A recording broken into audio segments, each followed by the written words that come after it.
Kita banggakan Bapak Wakapolres Kolaka yang sama-sama kita muliakan, kita hormati para pejabat utama Polres Kolaka. Yang saya muliakan, saya hormati teman-teman anggota Polres dan staf yang sama-sama dimuliakan, dirahmati dan diberkati oleh Allah Subhanahu wa taala. Amin ya rabbal alamin. Alhamdulillahilladzi asra bi 'abdihi lailatal masjidil haram ila al-masjidil aqsa alladzi barakna hawlahu linurihu min ayatina innahu as-sami'ul basir. Asyhadu an la ilaha illallah wahdahu la syarika lahu wa asyhadu anna Muhammadan abduhu wa rasuluh. Allahumma shalli wa sallim ala sayyidina Muhammad wa ala alihi wa sahbihi ajma'in, amma ba'd. Tiada kata ucapan yang wajib untuk senantiasa menghiasi bibir kita, tidak lain hanya untuk memuji Allah Subhanahu wa taala atas nikmat hidayah dan taufik yang Allah berikan kepada kita sekalian, sehingga pada kesempatan ini kita masih dapat bernapas, masih bisa menggerakkan kaki kita, masih bisa mengkedipkan mata kita. Semuanya itu adalah nikmat dari Allah Subhanahu wa taala yang mana Allah Subhanahu wa taala tidak pernah minta bayaran atas fasilitas yang Allah berikan kepada kita, baik penglihatan, pendengaran, seluruh fasilitas yang Allah berikan kepada kita. Allah tidak pernah minta bayaran kepada kita. Yang diminta adalah pandai bersyukur atas nikmat yang Allah titipkan kepada kita sekalian. Ada pemilu kultum yang saya akan sampaikan pada kesempatan ini adalah hakikat perjalanan Isra Mi'rajnya Rasulullah Sallallahu Alaihi Wasallam. Berbicara tentang Isra dan Mi'raj, kita sudah tahu bersama apa itu Isra dan apa itu Mi'raj. Dan di dalamnya banyak terkandung pelajaran yang harus kita ambil, kita petik. Terkhusus dalam hal apa yang pertama diperintahkan oleh Allah sebelum kita diperintahkan salat. Ayat pertama turun kepada baginda Rasulullah Sallallahu Alaihi Wasallam di Gua Hira.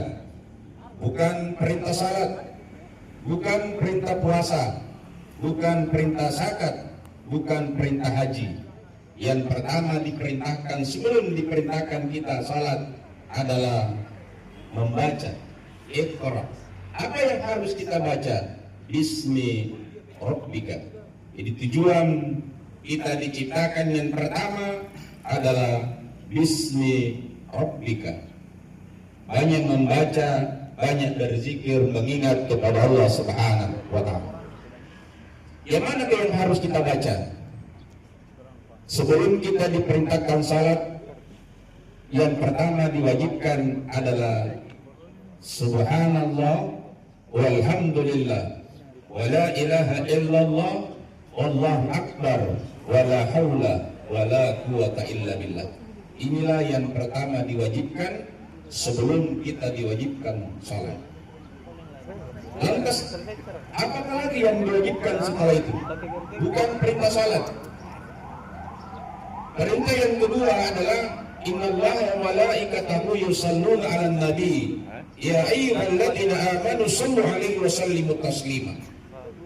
Jadi yang kedua, yang pertama diperintahkan oleh Allah Subhanahu wa taala adalah diperintahkan kita bersalawat. Ya ayyuhalladzina amanu shallu 'alaihi wa sallimu taslima. Hai orang-orang yang beriman, bersalawatlah kamu kepada baginda Rasulullah Sallallahu Alaihi Wasallam sebagai pengagungan, penghormatan kepada baginda Rasulullah Sallallahu Alaihi Wasallam. Itu yang perintah yang kedua. Perintah yang ketiga, kita diperintahkan untuk berinfak dan bersedekah. Madzalladzina yunfiquna amwalahum fi sabilillah. Beramallah dengan berinfak dan bersedekah. Itu perintah yang ketiga. Baru setelah itu, ketika Rasulullah Sallallahu Alaihi Wasallam berusia 50 tahun, 40 tahun diangkat menjadi Rasul, 10 tahun setelah diangkat baru ada perintah sholat. Jadi tidak langsung ada perintah sholat. Para nabi-nabi sebelumnya bukan sholat 5 kali sehari semalam. Nabi Adam diperintahkan hanya untuk berzikir dengan salatnya hanya salat subuh. Begitu juga Nabi Yusuf diperintahkan oleh Allah Subhanahu wa taala untuk berzikir. Nabi Nuh diperintahkan untuk berzikir. Nabi Yunus hanya diperintahkan untuk berzikir. Nabi Ibrahim baru diperintahkan salat Isya 4 rakaat, bukan 5 kali sehari semalam. Begitu juga Nabi Isa alaihissalam diperintahkan salat hanya salat maghrib 3 rakaat. Rasulullah sallallahu alaihi wasallam diperintahkan 5 kali sehari semalam. Bagi khusus umat Islam wajib hukumnya untuk melaksanakan salat 5 kali sehari semalam. Hadirin wal hadi yang sama dimuliakan oleh Allah.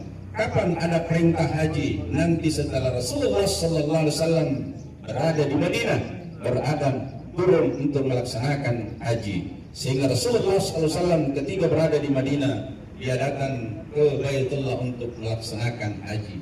Dan haji khusus diwajibkan bagi yang mampu, tidak diwajibkan bagi yang sakit, tidak diwajibkan bagi yang tidak sehat dan yang tidak mampu. Yang diwajibkan sehat dan mampu dan memiliki ilmunya. Itulah yang diwajibkan untuk melaksanakan ibadah. Demikian apa yang saya sampaikan, mudah-mudahan ada manfaatnya. Lebih kurangnya dimaafkan. Wallahu muwaffiq ila aqwamit thoriq. Assalamualaikum warahmatullahi wabarakatuh.